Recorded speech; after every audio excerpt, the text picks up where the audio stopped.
तुकाराम महाराजांनी 14 दिवसांचं अनुष्ठान केलं. आपला गाथा करावा म्हणून बरं का. आणि ती त्यांचं काम झालं महाराज. परंतु निलोबारायानं त्याच्यापेक्षा 3 पट 14 ते 43 दिवसाचा अनुष्ठान. म्हणजे गुरुपेक्षा किती दिवस आगा. कोण मोठं, गुरु का शिष्या?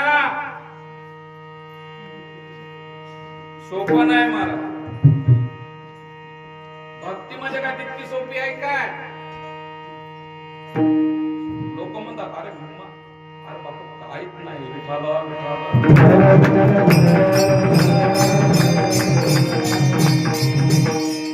महाराज म्हणले ऐसे बळ नाही. हे जे बळ संता महात्म्य आहे की नाही, अनेकाच्या अंगात नाही. 42 दिवस बसले, देव स्वतः चालून आले. त्याला वाटलं हो काही काम आहे काही नाही, चला आपलं तप अनुष्ठान करायला जाऊन भेटा. कोणाला? निळोबारायाला. किती सामर्थ्य असं निळोबारायाचं. निळोबाराय म्हणतात पहिले तुला बोलीला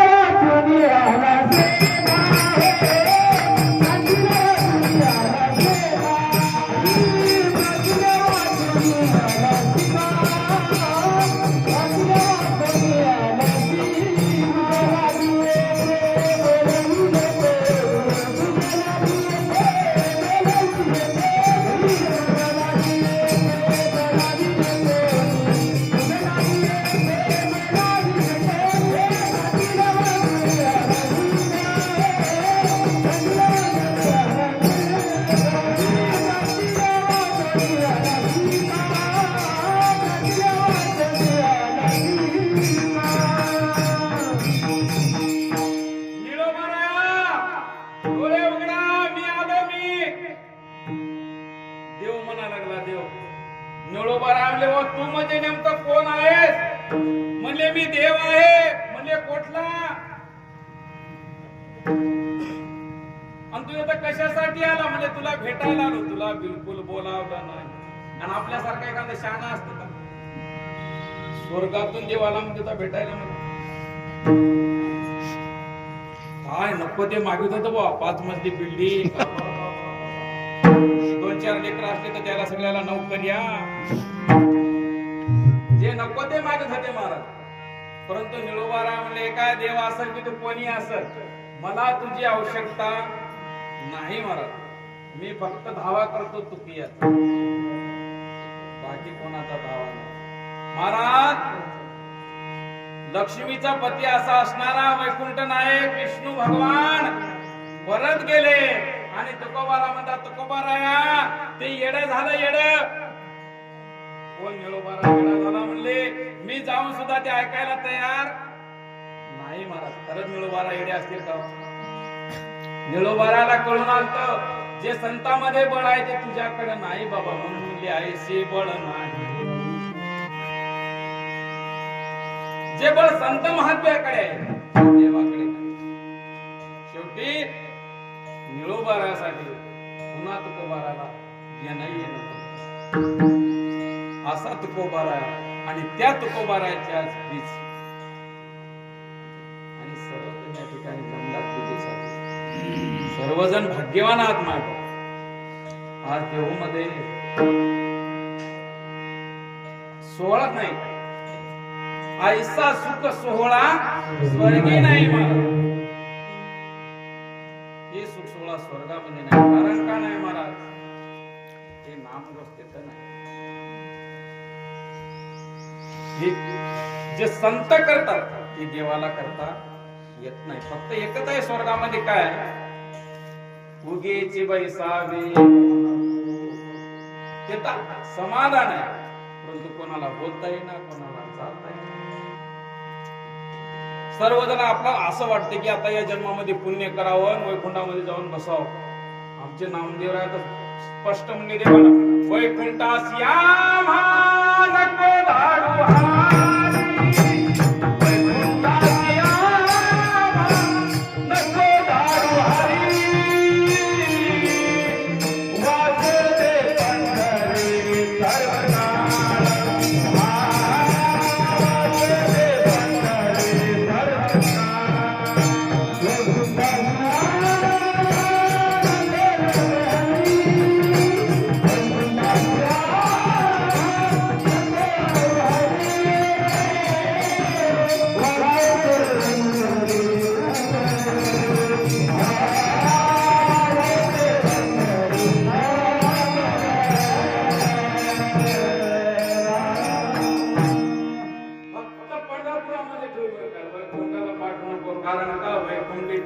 तसे नाही. जे जे सुख सोहळा आहे की नाही वैकुंठामध्ये नाही. ऐसा सुख सोहळा स्वर्गी नाही. विवाहाची दाटी पुष्पांचा वर्षा करिता ती देव स्वर्गामध्ये. कुठं ज्या ठिकाणी तुकाराम महाराजाचे बीज असेल त्या ठिकाणी आज पुष्पाचा वर्ष आहे. महाराज जे संतांमध्ये बळ आहे आणि तुम्हाला सांगता किती किती महात्म्याने बळ दाखवलं. सर्वांना इतिहास माहित आहे. चांगदेव महाराज किती वर्षाचे होते?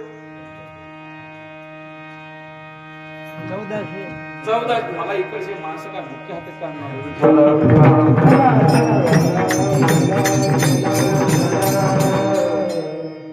चांगदेव महाराज समाधीस्थ बसायचे आणि 6 महिन्याला समाधी उघडायचे.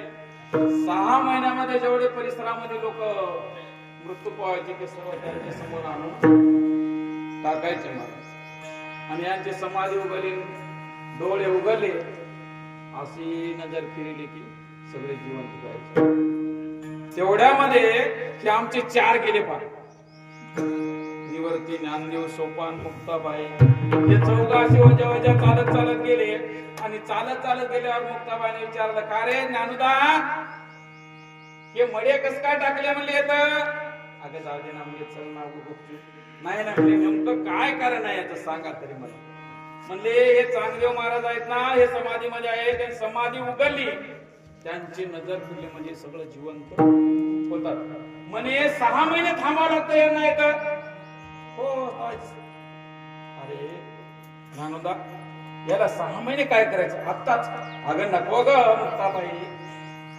नाही कसं ते खाडू घेतलं आणि पुत्र्यावर फिरले की पुत्र उठलं की पोळाला महाराज सगळेच मडे उठले. सगळे ज्याच्या त्याच्या घरात आई शेबळ नाही.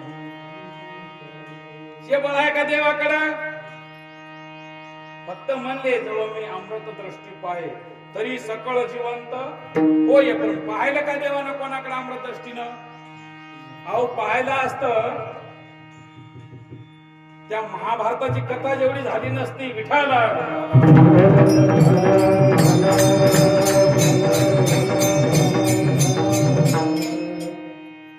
ज्या 5 पांडवांनी द्रौपदीने रात्रंदिवस देवाचं नामस्मरण केलं, रात्रंदिवस, त्यांच्या कुळाचा नायनाट झाला महाराज. देवानं ते कार्य केलं नाही, फक्त दुष्टाचा संहार आणि भक्ताचं रक्षण केलं. मग आमच्या मुक्ताबाईनं सुद्धा त्याचं बळ दाखवलं. आणि ते चांगदेव ज्या वेळेस भेटायला आले महाराज चालवेली चमत्कार नाही बरं का. मी पहिलेपासून सांगतो संतांना जे केला ते चमत्कार नाही केला.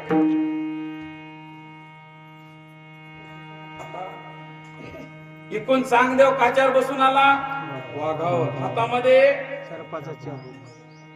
आता याला समोर जायचं तर काय करायचं? दात घासत बसली 4 भावंड. तिला समजलं चल बाई आता तुझं कशासाठी हारले चांगयाची भ्रांती मोक्ष मार्गीचा सांगती ज्ञानोबा माझा. संतांचे चमत्कार नाहीत महाराज, कोणाचा तरी गर्व हरण्याचं काम. रेड्यामुखी वेद गर्भद्विजाचा शांती विठोबा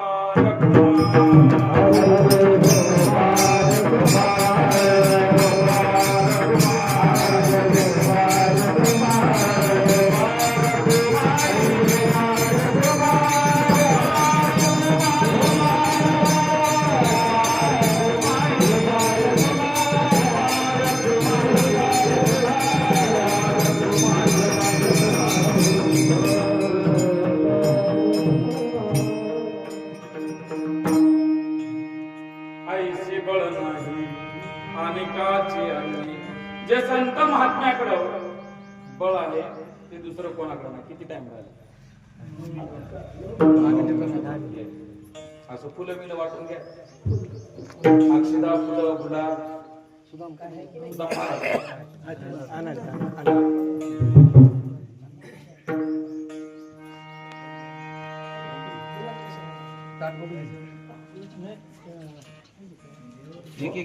मला नका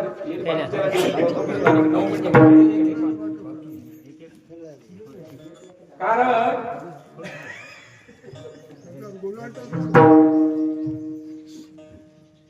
एक एक देवाला धुळीसाठी देवाला जे थांबलं होतं की नाही, देवाला थांबलं होतं कारण त्याला वैकुंठात कोट माहित आहे रंग आहे की काय, खाली पूर्ण इथं लावा ते आमच्या तुकाराम महाराजांनी माहित करून दिला.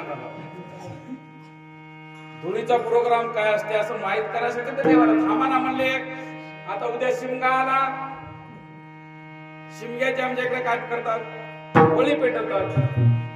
शिमग्याची होळी पेटवतात. आता होळी कशी पेटवतात तुमच्याकडे मला माहित नाही बरं. आमच्याकडे गौऱ्या जमा करतात, तुमच्याकडे काय करतात? गौऱ्या जमा करतात. आमच्या इकडे पहिले एका बाईनेच होळी पेटवून घेतली. तुमच्याकडे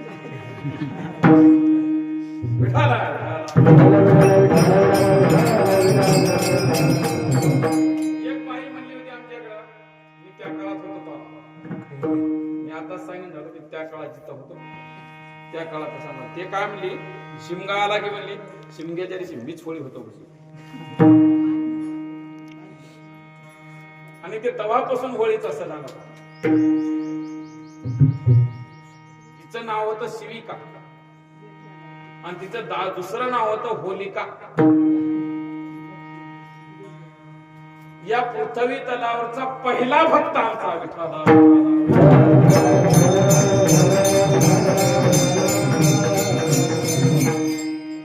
त्याच्या आधी दुसरा भक्तच झाला नाही. असा कोणता असेल हो? प्रल्हादी जनक पहिला भक्त असं तर प्रल्हाद. मुद्द्यात बापू विठाला विठाला.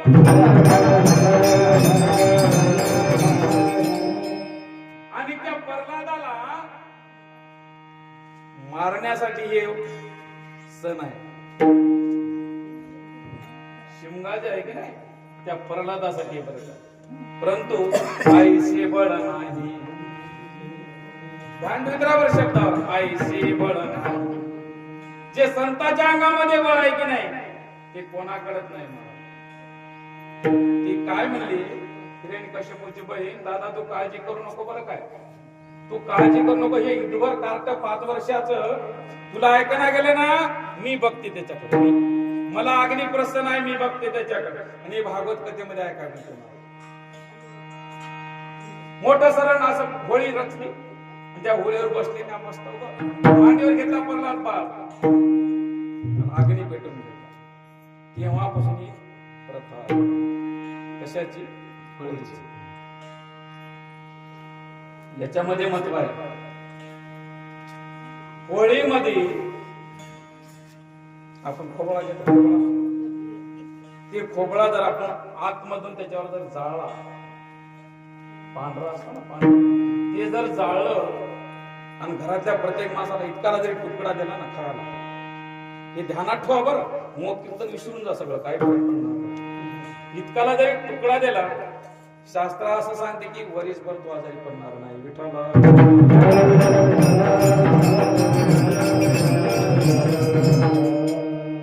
आणि दुसऱ्या दिवशी त्या हिरण्यकश्यपूनं सांगितलं, म्हणले प्रल्हाद जळून गेला का रे बघून या. आपली ताई सुद्धा आली नाही घराला, म्हणजे उरल्या सुरल्या पोळ्या खायला, शिळ्या पोळ्या खायला. शिमग्याच्या बघा गेले तर काय ताईचा भस्म झाला आणि आमच्या प्रल्हाद बाळ त्याच्यावर मस्त देवाचं नाव घेतलं, लोळायला लागला. त्या राग जर आपण आम्हाला आमचे आई बाबा सांगायचे, पोरं कपडे काढा, काय करा, कपडे काढा आणि होळीच्या जागचा काय करा, राख अंगाला लावून या तुमच्याकडे होतं का नव्हतं ते तुमचा एरिया मी तिकडचा पाकिस्तानातला हो का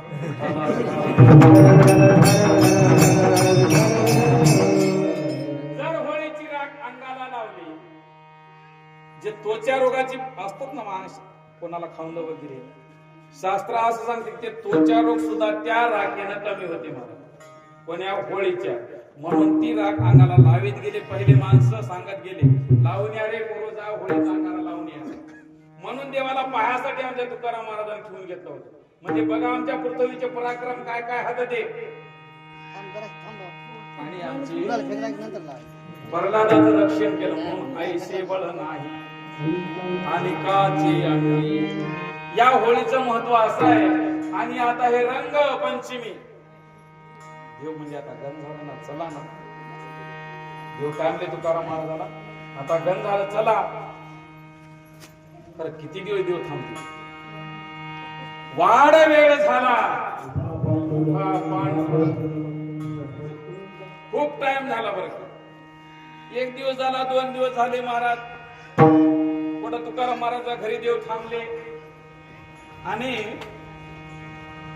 तुकाराम महाराज म्हणतात बाबा रे आम्ही जातो तुम्ही कृपा असू द्यावी सकाळ सांगावे विनंती माझी आजवर होतो तुमच्या गावी दया कृपा असू द्यावी आजवर होते येणे जाणे सहज कुंतली कारण कोणताही माणूस एकूण एकाच्या संपर्कामध्ये आहे तोपर्यंत जिव्हाळा ज्या वेळेला माणसांचा अंतकाळ जर जवळ आला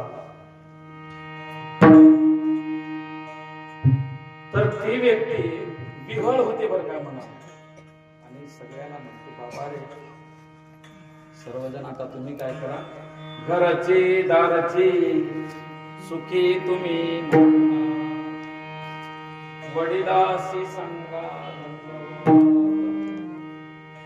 सर्वजण सुखानं राहावं कारण मी आता जाणार आहे तुम्ही आम्ही म्हणील का म्हणू शकत नाही ऐसे बळ नाही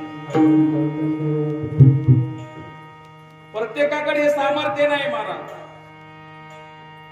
अंगी देव राबविला कोणाकडे बळ आहे ज्याच्या घरी देव थांबतो किती सामर्थ्यवान असेल तो महात्मा काय पुण्य असेल किती जन्मातलं पुण्य असेल महाराज आपण 8 दिवस जर हरिपाठाने काकडा केला की 10 गावला सांगत सुटतो सप्ताह केला हरिपाठ केला काकडा केला एक सप्ताह जरी केला रोज काकड्या महाराज रोज काकड्या राहाव पण काकड्यातला अभंग ते पण नाही महाराज त्याला म्हणलं ना उठा जागे वारे ते स्मरण करा म्हणतच नाही म्हणा पुढे वारे आता म्हणजे ते विठाला विठाला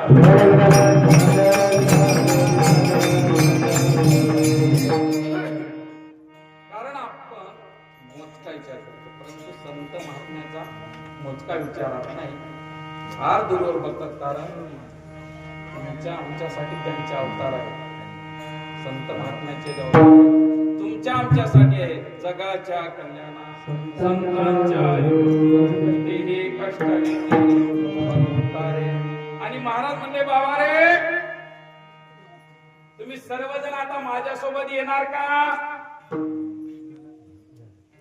महाराज गावातले लोकांना हसू आलं म्हणजे तुकाराम काय झाला येडा झाला येडा पण कोणी येडा म्हणतात बरं काय येडा झालो येडी याच्या गावालो सगळे येडे म्हणा लागले म्हणजे बाबा हे रोजे असंच म्हणते म्हणजे मी चाललो पण हे काय जाणार आहे का बिलकुल जाणार नाही महाराज परंतु तुकाराम महाराज म्हणजे मी